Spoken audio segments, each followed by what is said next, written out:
If you want to ride faster on your bike for less effort, then it's really aerodynamics that you should be worrying about. Are you worried? Then I'll begin.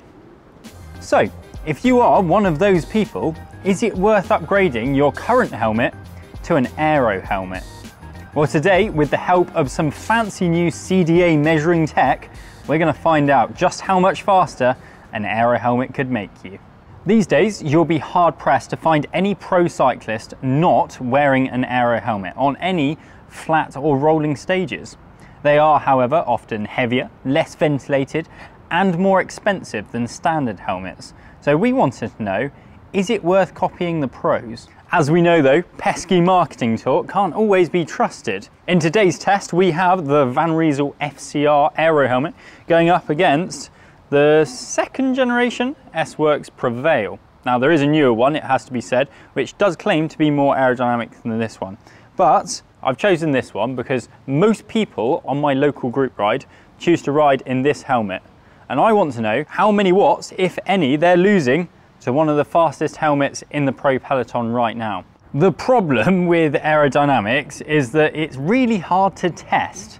Up until now, you've kind of needed a wind tunnel, which is not only fairly impractical, but also incredibly expensive. Of course, you could just head out to your local racetrack or a quiet road and do some timed runs.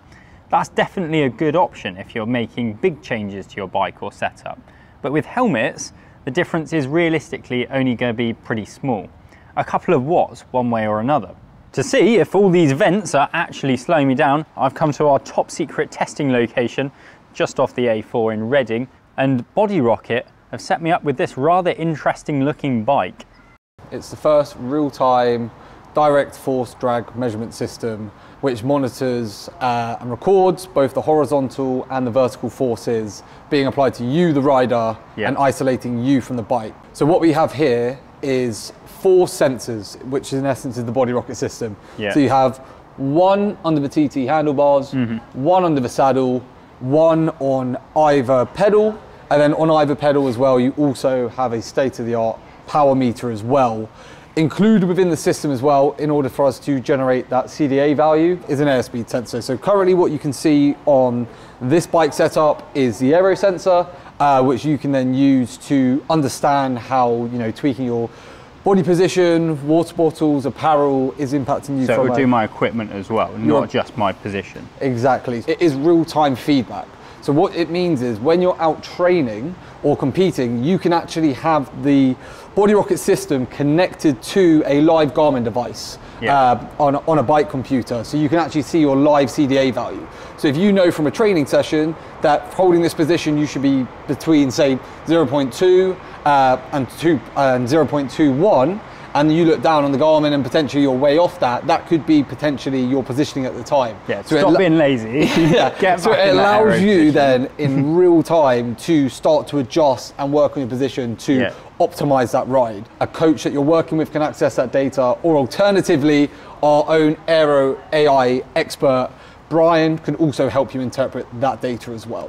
Brian will allow you to not only interpret the data, but also aid you with creating training protocols that you can then use in your training sessions to collect that data and optimize those training sessions as best you can. So after this, after I've tested my 2 helmets, I think I'm going to be asking Brian, like, what's going on here?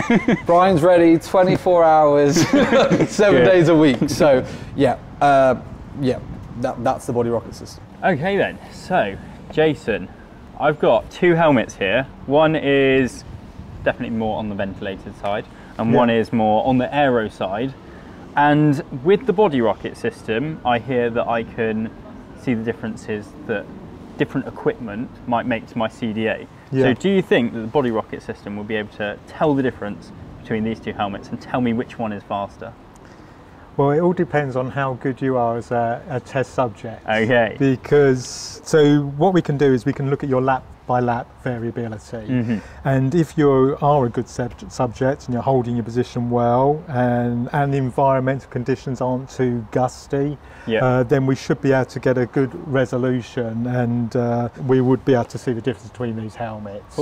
First of all, I used the ventilated helmet.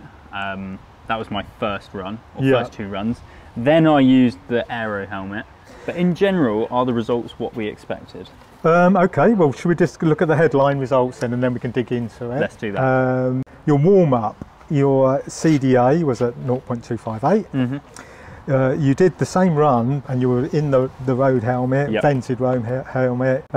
So from that, you then went to the Aero helmet, saving 33.5 Okay, watts. so 13 watts difference 13 watts between difference. these 2 helmets. Generally, if you're going from a road helmet to the vented road helmet to an Aero helmet, yeah, you would expect that sort of level, maybe even more. You then went back to the road helmet, Yep. and making that step change, we lost the 10-12 watts, which is what Which we saw. is pretty much identical to Yeah. when I went into the Aero helmet. Yeah, so that's quite a good piece of data to have, a piece of control data. Wow, So- I think that's pretty... I'm happy with those results. I think this Yeah. one was faster. Yes. How you ride on the bike naturally on a day-to-day basis, that this is where Body Rocket has the advantage, is that you can actually see, is it really making a difference to my sort of day-to-day riding and how I naturally ride on the bike? A greater part of your aerodynamic drag is your body position. Changing how high your head is or how much you're tucking your elbows in. Those sorts of changes are going to be making a greater difference than probably helmets.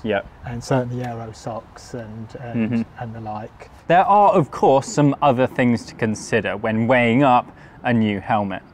Firstly, you might be concerned about the safety of your helmet.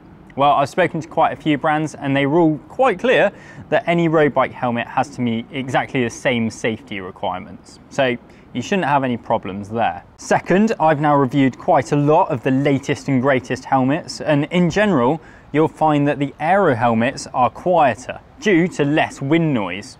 For me, that is a reason to go and buy an Aero helmet. Next, there's weight. Obviously, a few grams saved is not going to make you any faster, but if you're riding a really long way, then it can be more comfortable to have a lighter helmet perched on your bonds. Personally, I don't find wearing an Aero helmet any more uncomfortable than wearing a lightweight lid, but it is worth considering if you're on the fence. And then of course, there's the big one, ventilation.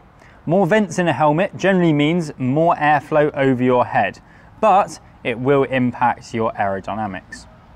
Also, I've read some studies about how hot heads get in different helmets, and it was quite interesting. One study that I read mentioned that at high speeds, the Aero helmets are actually pretty good at clearing the hot air away from your head, because they generally have quite big vents in the back and you still get that necessary airflow going through it. Whereas when you're traveling slower, there was a bigger temperature difference between the ventilated and the Aero helmet. So maybe that's why we see lots and lots of pros using Aero helmets, because they've got more airflow going over their heads, and maybe we shouldn't all be copying them. Something worth considering. Let us know whether your next helmet will be aero or ventilated in the comments below, or if you don't care, as well as what you think of the Body Rocket system.